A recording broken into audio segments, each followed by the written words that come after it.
नमस्कार, कान्तिपुर समाचारमा स्वागत छ। सुरु गरौं अहिलेका मुख्य समाचारबाट। अध्यक्ष ओलीको श्रृङ्खलाबद्ध एकलौटी निर्णयले एमाले भत्ताभुङ्ग। भोलिको केन्द्रीय समिति बैठकमा नेपाल समूह नजाने। राष्ट्रिय सभा बैठकमा उठ्यो राष्ट्रपतिको भूमिकामा प्रश्न। सांसदहरू भन्छन् प्रधानमन्त्रीका गतिविधिले गणतन्त्रको प्रतीकै गरिमा घटायो। सरकारले खर्च चलाउन अप्रत्यक्ष कर थुपर्दै औद्योगिक उत्पादन र व्यक्तिको आम्दानी नबढ्दा प्रत्यक्ष करको हिस्सा 27% सीमित। चिनिया कम्युनिस्ट पार्टी स्थापनाको 100 वर्ष पुरा। तियानमेन स्क्वायरमा भव्य कार्यक्रम। समृद्ध समाज निर्माणको लक्ष्य पूरा भएको राष्ट्रपति सीको घोषणा। र राष्ट्रिय फुटबल टिमका खेलाडी र पदाधिकारी कोरोना संक्रमित भएको 24 घण्टा नबित्दै नेगेटिभ रिपोर्ट। विथ ल्याब र स्टार अस्पतालका नतिजा फरक फरक।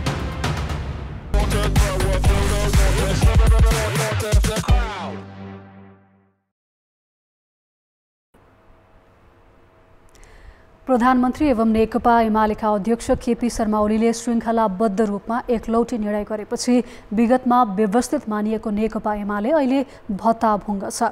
पछिल्लो समय एकता अघिको केन्द्रीय समिति क्रियाशील गराउने भने पनि एकलौटी र विधि विपरीतका निर्णयलाई नै मान्यता दिने गरी ओली अघि बढ्न खोज्दा एकताका लागि विश्वासको वातावरण बन्न सकेको देखिँदैन। सुरु गरौं नेकपा एमालेको बुधबारको बालुवाटार बैठकबाट। 10औं महाधिवेशन आयोजक समितिबाट गरिएका निर्णयमा सर्वोच्च अदालतले नै प्रश्न उठाएपछि बुधबार एमालेले भङ्ग गर्यो। तर यही समितिको बैठकले पूर्व माओवादीका 4 जना सहित संस्थापन र असन्तुष्ट समूहबाट 2 जना नेतालाई स्थायी समितिमा मनोनयन गर्यो। निर्णयको वैधतामाथि नै प्रश्न उठेपछि बाध्य भएर भङ्ग गरिएको संरचनाबाट स्थायी समिति सदस्य थपिएपछि माधव नेपाल समूह असन्तुष्ट नै छ। ओलीले आयोजक समिति बनाउँदा त पार्टीको विधि पूरा गरेका थिएनन्, भङ्ग गर्दा पनि अहिलेसम्मका आफ्ना विवादित कदमलाई मान्यता दिलाउने किसिमले गरे। यही मञ्चबाट एकता पूर्वको केन्द्रीय समितिको बैठक बोलाए। दोस्रो पटक प्रतिनिधि सभा विघटन गरेपछि कमजोर धरातलमा उभिएका ओलीले पार्टीमा असन्तुष्ट समूहको साथ लिन जेठ 23मा पार्टी एकताको 6 बुँदे प्रस्ताव गरेका थिए। त्यसो गर्दा पनि उनले अर्को पक्षसँग सल्लाह र सहमति लिने प्रयास गरेका थिएनन्। आफू मात्र माथि पर्ने गरी प्रस्ताव ल्याइएको भन्दै असन्तुष्ट समूहले स्वीकार नगरेपछि ओलीको योजना सफल हुन सकेन। जेठ 10 गते नेपाल समूहका 11 जनालाई पार्टी सदस्य नै नरहने गरी निष्कासन गरेका ओलीले यही समूहका अन्य 12 जना नेतालाई पनि स्पष्टीकरण सोधेका थिए। तर महाधिवेशन आयोजक समिति भङ्ग भएपछि कारबाही स्वतः निष्प्रभावी भएको छ। पार्टीमा समानान्तर कमिटी गठन गरेको आरोपमा सहितमा नेपाल सहित 4 जना नेतालाई 6 महिने निलम्बन गरेका ओलीले पछि प्रधानमन्त्रीको कुर्सी सुरक्षित गर्ने दाउमा निलम्बन फुकुवा गरेका थिए। फागुन 28मा केन्द्रीय समिति र स्थायी समिति भङ्ग गरी महाधिवेशन आयोजक समिति घोषणा गरेका ओलीले वैशाख 11मा नेपाल समूहलाई नसमेटी नयाँ स्थायी समिति बनाए। फागुन 28मै ओलीले आफ्नो पक्षका बहुमत सदस्यको उपस्थिति बिना नै असन्तुष्ट नेताको जिम्मेवारी खोसेर आफ्नो समूहका नेतालाई सुम्पिएका थिए। संसदमा नेपाल खेमाले साथ दिने नदेखेपछि उनले समानुपातिक सदस्य हटाउन र छान्न सक्ने अधिकार आफूमा निहित गरेका थिए। त्यस्तै कुनै पनि सांसदलाई 6 महिनासम्म निलम्बन गर्न सक्ने अधिकार आफैमा राखेका थिए। पार्टी एकताका लागि पछिल्लो समय नेपाल समूहले 2075 जेठ 2 अघिको अवस्थामा फर्किनुपर्ने मागमा ओलीले आफूलाई बलियो बनाउन जेठ 3 पूर्वको अवस्थामा फर्केको घोषणा गरेर अर्को शब्दजाल फ्याँकेको छ। नेकपा एमाले छँदा किन 241 सदस्य नेकपा एमालेबाट रहने, 200 सदस्य माओवादी केन्द्रबाट रहने गरेर 441 सदस्यीय केन्द्रीय कमिटी बनाउने भन्ने निर्णय कसले गर्यो? आकाशबाट झर्या त होइन त्यो निर्णय त हामी सबै बसेर केपी ओली, झलनाथ खनाल, माधव नेपाल, वामदेव गौतम सबै बसेर निर्णय गरेर देखाएका यी व्यक्तिहरू रहने नेकपाको केन्द्रीय कमिटीमा भनेर हामीले निर्णय गरेका हौँ। त्यो निर्णयप्रति हामी सबै जवाफदेही हुनुपर्छ, उत्तरदायी हुनुपर्छ। आफ्नै कमरेडहरू हो, जो कमरेडहरू चाहिँ 3 वर्षसम्म नेकपाको केन्द्रीय सदस्यको रूपमा काम गर्नुभयो। 2071मा सम्पन्न एमालेको 9औं महाधिवेशनले 159 सदस्यीय केन्द्रीय समिति चयन गरेको थियो।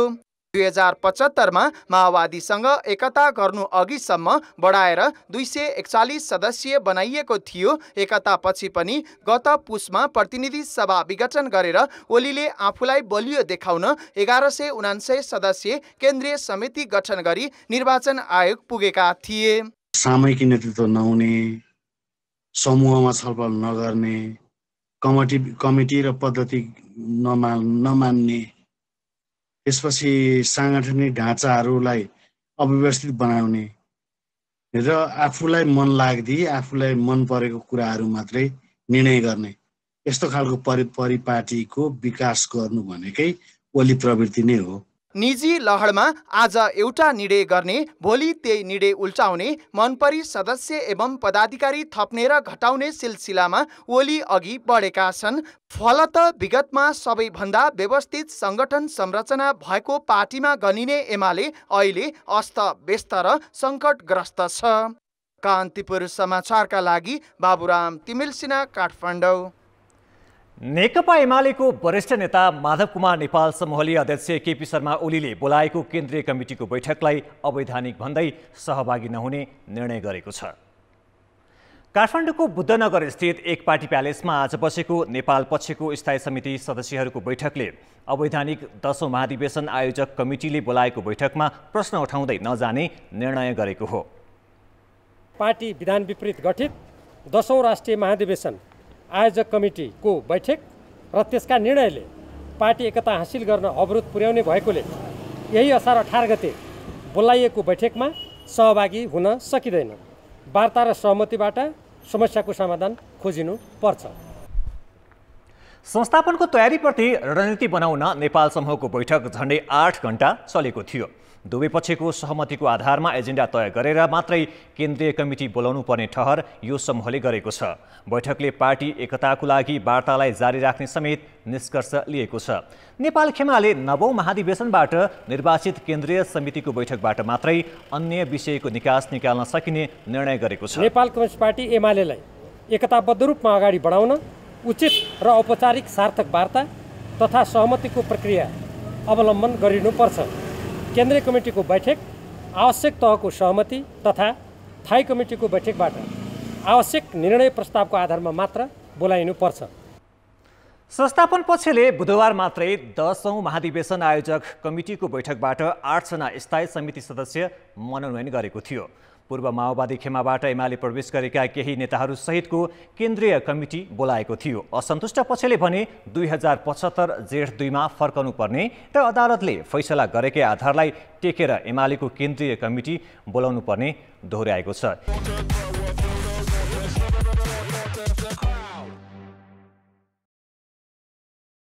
यही विषयमा कुराकानी गर्नको लागि नेकपा एमालेका नेता सुरेन्द्र पाण्डे हाम्रो स्टुडियोमा हुनुहुन्छ। यहाँलाई स्वागत छ कान्तिपुर समाचारमा। धन्यवाद। तपाईहरू लगायत केही नेताहरू नेकपा एमाले मिलाउन भनेर हिँड्नु भएको थियो, तर असफल हुनुभयो होइन? त्यस्तो केही भएको छैन। हामी सफलताकै नजिक पुगेका छौँ। तपाईँले सोधेका प्रश्नलाई म उल्ट्याएर भन्न चाहन्छु।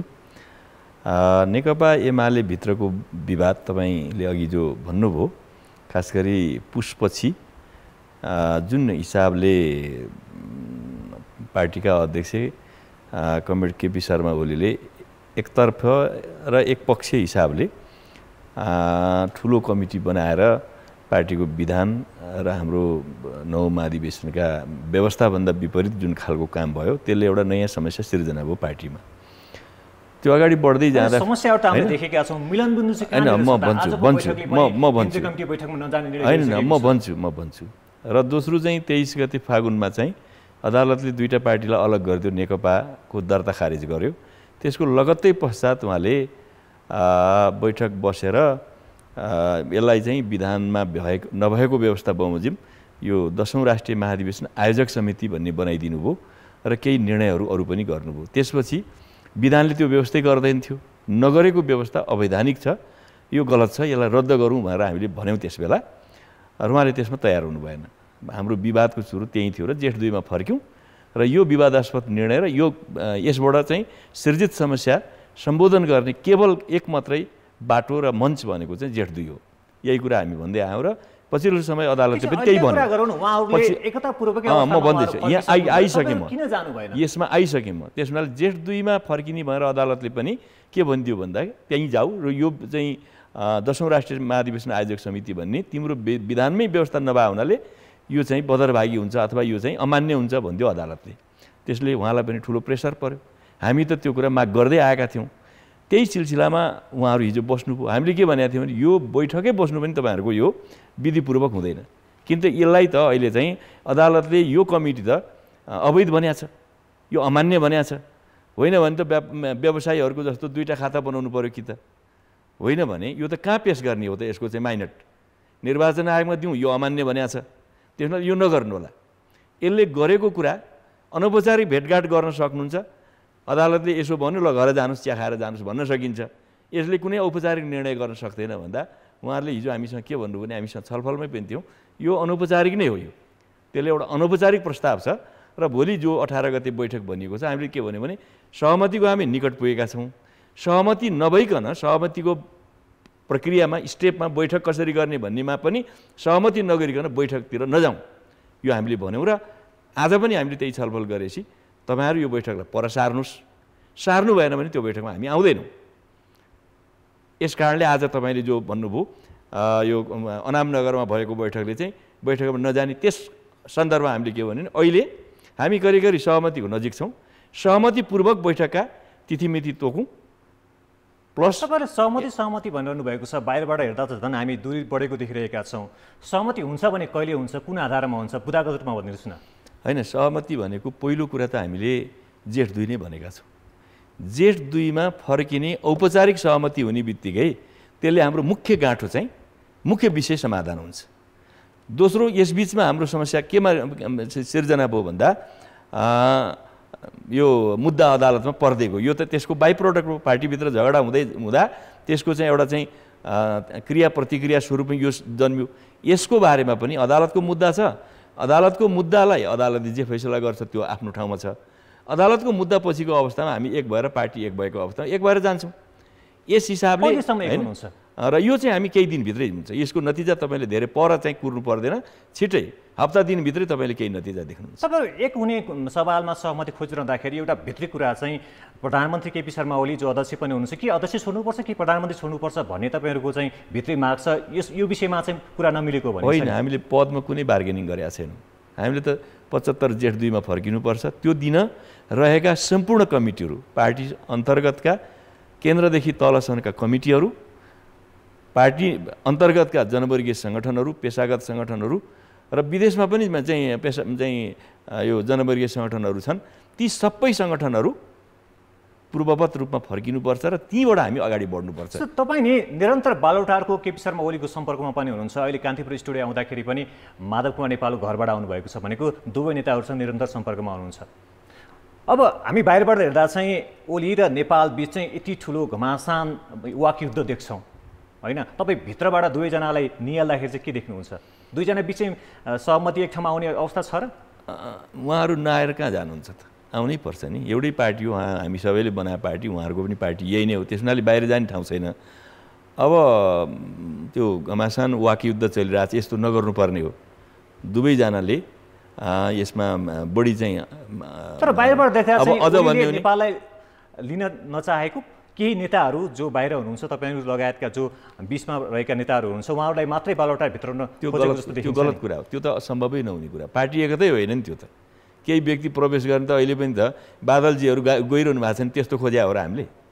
त्यो त होइन नि। किन पार्टीको एकता भनेको त यस पार्टीमा रहेका सबै नेता कार्यकर्ताहरू कोही पनि तलमाथि नहुने कुरा हो। त्यस हुनाले त्यसरी पार्टी एकता हुँदैन। अब जहाँसम्म तपाईँले सोध्नु भएको कुरा हो, हामी बातचित पनि गरिरहेका छौँ। अब नेताहरू कहिले काहीँ झगडा पनि गर्नुहुन्छ, किन यो कुरा हामीले देख्दै पनि छौँ। तर हामीले सम्झाउने गरेका छौँ, कमसेकम कम त बोलिदिनुहोस् न। मुख हुँदैमा धेरै सुन्ने गर्नुहोस्, मुखले चाहिँ कम बोल्नुहोस् न भन्ने गर्छौँ।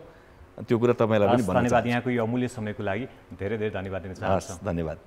उहाँ हुनुहुन्थ्यो नेकपा एमालेका नेता सुरेन्द्र पाण्डे। बाँकी समाचार। राष्ट्रिय सभामा विपक्षी दलका सांसदहरूले प्रधानमन्त्री केपी शर्मा ओलीले जननिर्वाचित संस्थालाई विश्वास नगरेको र पटक पटक प्रतिनिधि सभा विघटन गरेर संविधान र लोकतन्त्रको धज्जी उडाएको आरोप लगाएका छन्। राष्ट्रिय सभाको 8औं अधिवेशनको आज पहिलो बैठकमा कांग्रेस र माओवादीका सदस्यले सरकार संसदप्रति जवाफदेही नभएको र प्रधानमन्त्री ओलीका गतिविधिले राष्ट्रपतिको गरिमामा समेत आँच आएको टिप्पणी गरे। संविधान र लोकतान्त्रिक मूल्य मान्यता विपरीत दुई पटक जननिर्वाचित संसद विघटन गर्नु छिम्मे विषय नभएको उनीहरूको भनाइ छ। प्रधानमन्त्रीको काम कारबाही र निर्णयका कारण गणतन्त्रको प्रतीक सम्माननीय राष्ट्रपतिको गरिमा आम नेपाली नागरिक बीच बढेको छ कि घटेको छ? सम्माननीय राष्ट्रपतिको प्रतिरक्षा प्रधानमन्त्रीले मात्र गरेर पुग्ने हो? गणतन्त्रमा विश्वास गर्ने सबैले राष्ट्रपतिको संस्थाको रक्षा कवच हुनु परेन? आज स्थिति के छ? सम्मिलित सबैले मनमने गुन्नु भन्ने मेरो आग्रह छ। संघीय लोकतान्त्रिक गणतन्त्र प्राप्त गरेका हौं। आज संघीय लोकतान्त्रिक गणतन्त्रमा सबभन्दा ठूलो संकट छ र यसमा चाहिँ कालो बादल राखिराखेको छ। प्रतिगमनको संकट सबभन्दा ठूलो संकट हो। यो संकटको कारण के हो? यो संकटको पछाडि के हो? को छ? यो किन स्थिति उत्पन्न भयो? आत्मसमीक्षा गर्नुपर्ने स्थिति छ। संवैधानिक अधिकार नहुँदै एउटै संसदलाई दुई पटक विघटन गर्ने प्रधानमन्त्रीको रूपमा ओलीजीले विश्वमै रेकर्ड कायम गर्नुभयो। संविधानको धारा 76 को उपधारा 1, 2 र 3 को सरकार मात्र होइन, धारा 76 4 बमोजिम विश्वासको मत नलिई 76 5 को सरकार आफ्नै नेतृत्वमा गठन गर्न संविधान विपरीत दाबी ओलीजीले प्रस्तुत गर्नुभयो।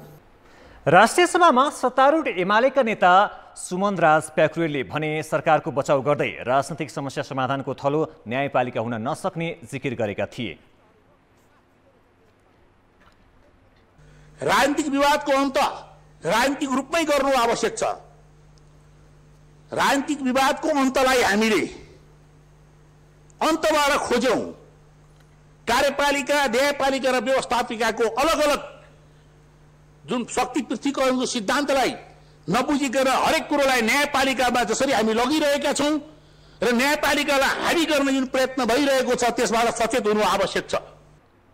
सभामा सांसदहरूको विरोधका बीच विवादित संवैधानिक परिषद लगायत 16 वटा अध्यादेश पनि पेश भएका थिए। संवैधानिक इजलासले प्रधानमन्त्रीका दावेदारले प्रस्तुत गरेका हस्ताक्षर राष्ट्रपतिले शनाखत गर्नु आवश्यक थियो कि थिएन भन्ने प्रश्न उठाएको छ। प्रधानमन्त्री केपी शर्मा ओलीका कानुन व्यवसायीले बहस गरिरहँदा इजलासले संविधानको धारा 76 को उपधारा 5 अनुसारको प्रधानमन्त्री नियुक्तिको लागि प्रस्तुत दाबी सांसदका हस्ताक्षर र त्यसविरुद्ध दलहरूले कारबाही गर्ने बेहोराका पत्र पठाएपछि सांसदहरूलाई शनाखत गराउनु पर्थ्यो कि पर्दैन थियो भन्ने प्रश्न गरेको हो। प्रधान न्यायाधीश चोलेन्द्र शमशेर राणाले उठाएको त्यो प्रश्नको जवाफमा पूर्व महान्यायाधिवक्ता समेत रहेका वरिष्ठ अधिवक्ता अग्नि खरेलले माओवादी र कांग्रेस पत्र सहित गएकाले अन्य सांसदको हकमा पनि त्यो लागू हुने जवाफ दिएका थिए। त्यसपछि राणाले प्रतिनिधि सभा दलको मात्र उपस्थिति हुँदैन र अन्यको पनि उपस्थिति पनि संविधानले स्वीकारेको छ नि भन्दै सोधेका थिए। खरेलले उपधारा 2 मा दलको समर्थन भनेको तर उपधारा 5 मा जो जता लागे पनि हुन्छ भन्ने नलेखिएको तर्क गरेका थिए। प्रधानमन्त्रीको तर्फबाट बहस गरेका अरू कानुन व्यवसायीले पनि बहुदलीय व्यवस्थामा सांसद स्वतन्त्र नहुने, दलको निर्देशन अनिवार्य मान्नुपर्ने जिकिर गरेका थिए।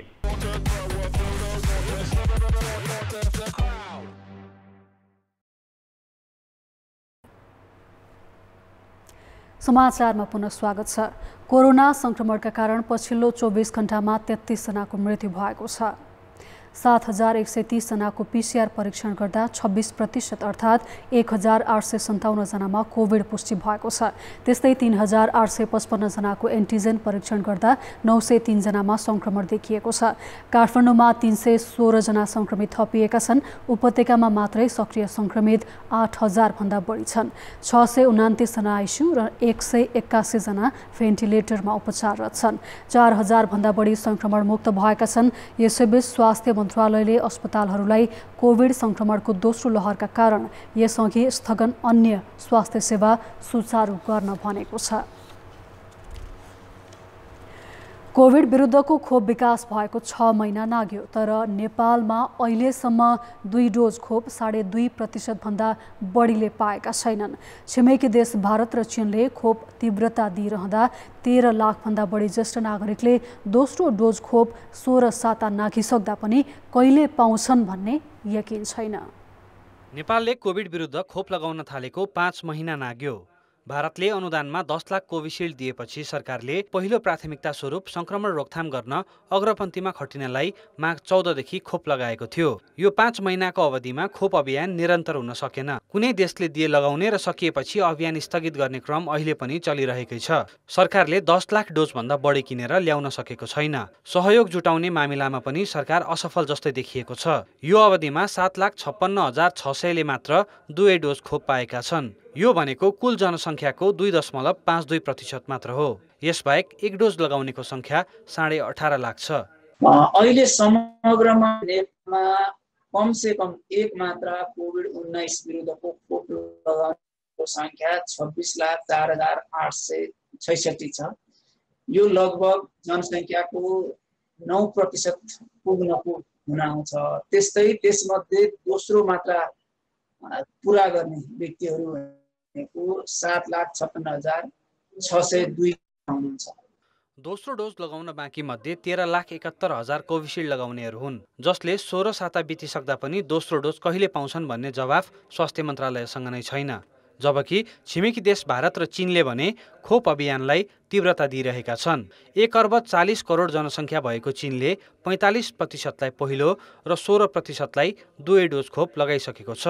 यस्तै 1 अर्ब 30 करोड जनसङ्ख्या मध्ये भारतमा 16% ले पहिलो र 4.2% ले 2 डोज खोप पाएका छन्। भारतले अहिले औसतमा दैनिक 30 लाखलाई खोप लगाइरहेको छ। सरकारी आक्रमणीयताले नेपालीहरू भने छिमेकी देशले खोप अभियानलाई तीव्रता दिएको दृश्य हेरेरै चित्त बुझाउन बाध्य छन्।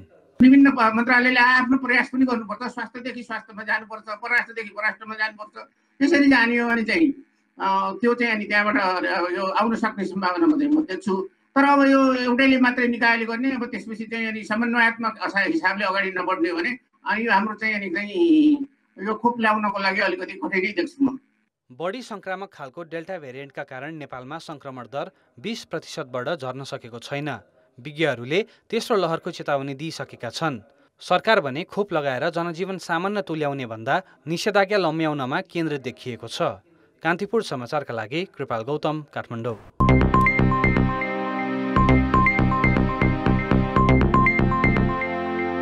सरकारले आफ्नो खर्च चलाउनको लागि प्रत्यक्ष र अप्रत्यक्ष कर लगाउँछ। राजस्वमा अप्रत्यक्ष भन्दा प्रत्यक्ष करको हिस्सा बढी हुनुलाई समृद्धिको एउटा सूचक मानिन्छ। तर हामी कहाँ भने राजस्वमा प्रत्यक्ष करको हिस्सा बढ्न सकेको छैन। औद्योगिक उत्पादन र प्रतिव्यक्ति आय खासै नबढेकाले कर राजस्वमा 73% हिस्सा अप्रत्यक्ष करले ओगटेको छ। व्यक्ति वा संस्थाबाट उठाइने करलाई प्रत्यक्ष कर भनिन्छ, जस अन्तर्गत आयकर, सम्पत्ति कर र घर जग्गा कर पर्छन्। आम्दानी राम्रो हुँदा प्रत्यक्ष करको हिस्सा बढ्छ। चालु आर्थिक वर्ष 8 खर्ब 71 अर्ब रुपियाँ राजस्व करबाट उठाउने सरकारी लक्ष्य छ। यसमध्ये 2 खर्ब 13 अर्ब अर्थात् 27% प्रत्यक्ष कर रहेको छ। 6 खर्ब 58 अर्ब अर्थात् 73% अप्रत्यक्ष करबाट उठाउने लक्ष्य छ। जबकि कर राजस्वमा अप्रत्यक्ष करको हिस्सा धेरै हुनुले आर्थिक समृद्धिको सङ्केत गर्दैन। शक्ति सम्पन्न अमेरिकामा कर राजस्वमा प्रत्यक्ष करको हिस्सा 90% छ। यस्तै छिमेकी देश भारतमा 51% पुगिसकेको छ र यो क्रम बढ्दो छ। तर हामी कहाँ भने कुनै वर्ष पनि 30% नाग्न सकेको छैन। सरकारले आफ्नो खर्च चलाउन अप्रत्यक्ष कर थोपर्दै आएको छ। 5 वर्ष यताको आँकडा हेर्ने हो भने अप्रत्यक्ष करको हिस्सा औसत 73% छ। पछिल्लो समयमा गैर कर राजस्वभन्दा कर राजस्वको हिसाब उल्लेख्य रूपमा वृद्धि हुँदै आइरहेको छ र जस अन्तर्गत भन्सार राजस्व केही घट्दै गइरहेको अवस्था छ। यसमा हामीले विश्व व्यापार सङ्गठन लगायतका विभिन्न अन्तर्राष्ट्रिय सङ्घ सङ्गठनहरूसँग गरेका प्रतिबद्धताहरूको पनि असर यसमा देखिन्छ। आयकरको हिस्सा उल्लेख्य रूपमा बढ्दै नै गइरहेको छ र त्यस्तै मूल्यवृद्धि कर राजस्वको प्रमुख स्रोतको रूपमा स्थापित भइसकेको छ। अन्तःशुल्क पनि निरन्तर बढ्दै गइरहेको अवस्था छ। अप्रत्यक्ष कर आम्दानीमा नभई वस्तु तथा सेवाको कारोबारमा लाग्छ। यसमा भन्सार, अन्तःशुल्क र भ्याट पर्छन्। करमा अन्तःशुल्क र भन्सारको हिस्सा बढ्दै गएको देखिन्छ। 5 वर्ष अघि राजस्वमा अन्तःशुल्कको योगदान 15% रहेकामा गत वर्ष 18% पुग्यो। यस्तै भन्सारको योगदान 18बाट 20% पुग्यो।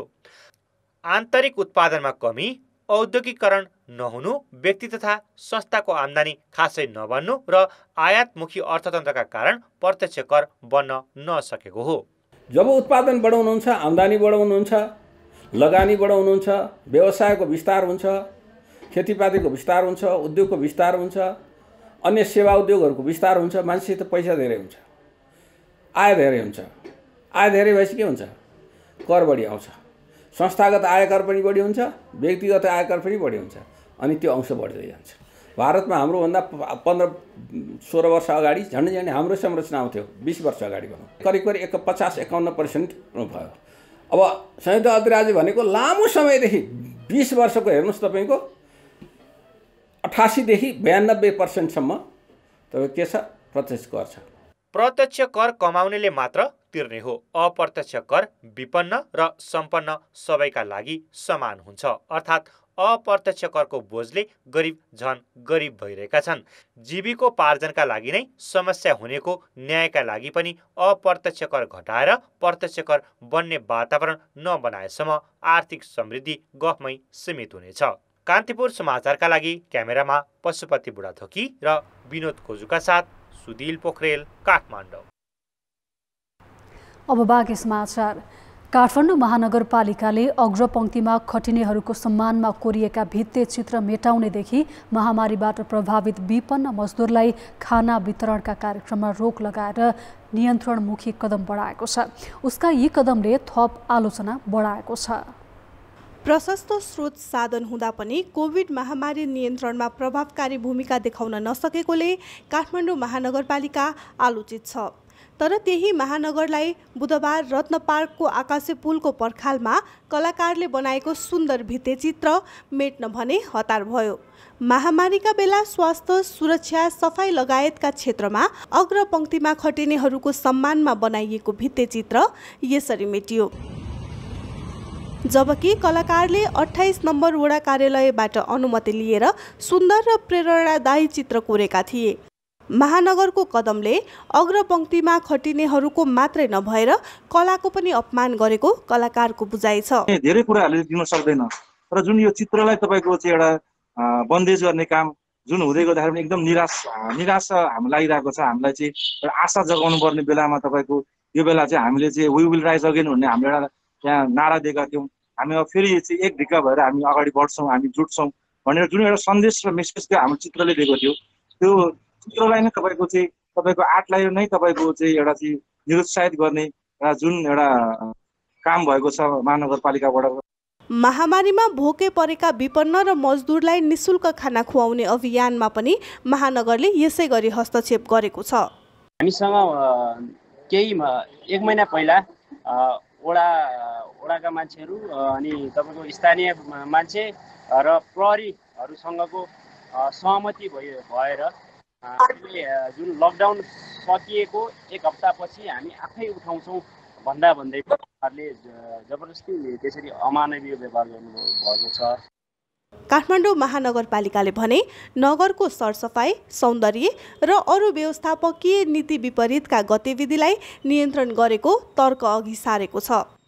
त्यस्तो गर्ने होइन कि अब जुन गरेकोलाई हामी प्रोत्साहन गर्छौँ नै। अब महानगरको पालिका पनि त्यो कार्यक्रमको सेड्युल हुन्छ, कुन कहाँ गर्ने, कुन समयमा सकाउने, त्यो सेड्युल अनुसार चाहिँ गर्नुपर्ने हुन्छ होइन। त्यस कारण अब त्यसमा चाहिँ सेड्युल अनुसार चाहिँ हामीले काम गर्न खोजेका हौँ।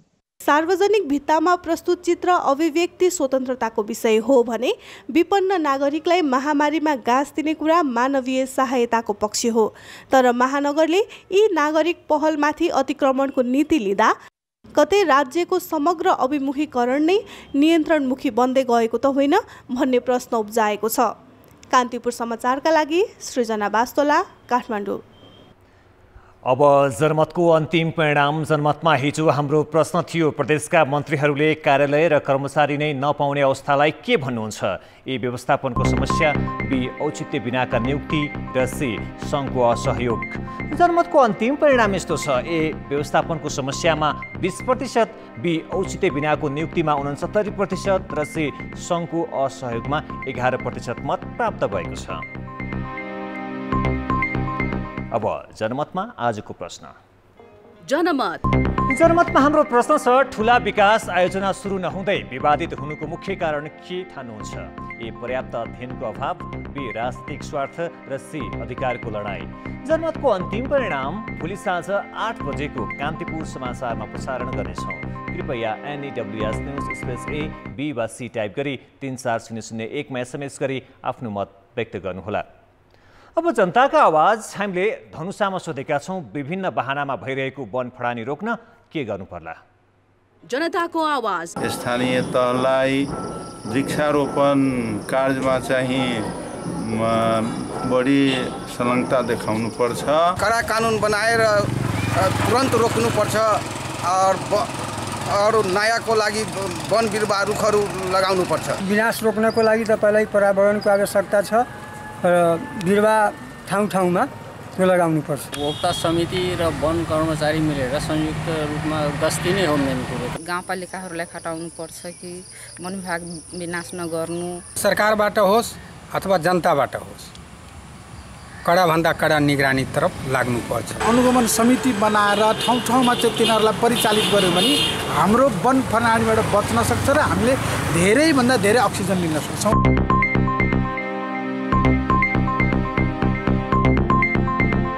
खेलकुद समाचार। नमस्कार, कान्तिपुर खेलकुद समाचारमा स्वागत छ। राष्ट्रिय फुटबल टिमका खेलाडी र पदाधिकारीको कोभिड परीक्षण रिपोर्ट प्रयोगशाला अनुसार फरक आएको छ। 24 घण्टाकै अन्तरमा 11 खेलाडी सहित 13 जनाको फरक रिपोर्ट आएको हो।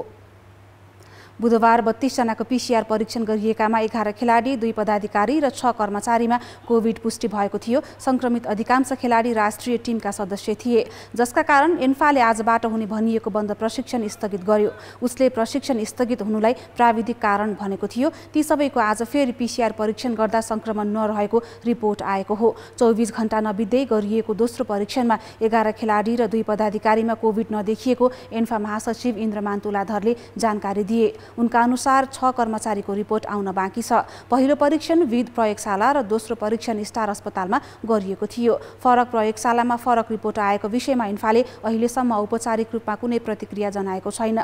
विश्वकप छनौटका खेल खेलेर नेपाली राष्ट्रिय फुटबल टिम 2 साता अघि कुवेतबाट फर्किएको थियो। प्रशिक्षक अब्दुल्ला अल-मुताइरीले AFC एसियन कप र साफ च्याम्पियनसिपका लागि 50 खेलाडीलाई प्रशिक्षणमा बोलाएका थिए। विध प्रयोगशालाको रिपोर्टका आधारमा प्रशिक्षण 1 सातापछि थाल्ने भनिएकामा स्टार अस्पतालले संक्रमण नरहेको रिपोर्ट दिएपछि एन्फाले प्रशिक्षकसँगको छलफलपछि नयाँ मिति तय गर्ने जनाएको छ। नेपालबाट टोकियो ओलम्पिकमा एथलेटिक्सतर्फ गोपीचन्द्र पार्कीको स्थानमा सरस्वती चौधरीले सहभागिता जनाउने भएकी छन्।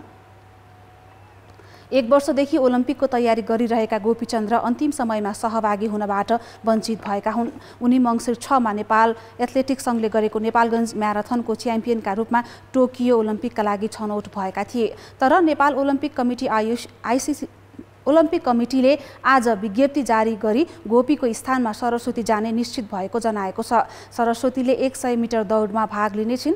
कोटाभन्दा बढी आवेदन परेकाले अन्तर्राष्ट्रिय ओलम्पिक कमिटीले नै नेपाललाई म्याराथनमा सहभागी हुन नपाउने बताएकाले सरस्वतीलाई छानेको IOC-ले प्रष्टीकरण दिएको छ। म्याराथनको स्थानमा नेपाललाई 100 मिटर दौडमा कोटा प्राप्त भएको उसको भनाइ छ। गोपीले अन्तिम समयमा आफ्नो नाम हटाइदाको पीडा शब्दमा बयान गर्न नसकिने प्रतिक्रिया दिएका छन्। टोकियो ओलम्पिकमा नेपालबाट पौडीतर्फ गौरिका सिंह र एलेक्स शाह तथा सुटिङतर्फ कल्पना परियार र जुडोतर्फ सोनिया भट्टले सहभागिता जनाउनेछन्। कल्पना र सोनियाले वाइल्ड कार्ड मार्फत सहभागिता पक्का गरेका हुन्। पारा ओलम्पिकमा पलेसा गोवर्धन जानेछिन्। टोकियो ओलम्पिक 3 सातापछि सुरु हुँदैछ। अब मौसम सम्बन्धी जानकारी।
कान्तिपुर समाचार अहिलेलाई सकियो। कान्तिपुर टेलिभिजन हेर्दै गर्नुहोला। नमस्ते।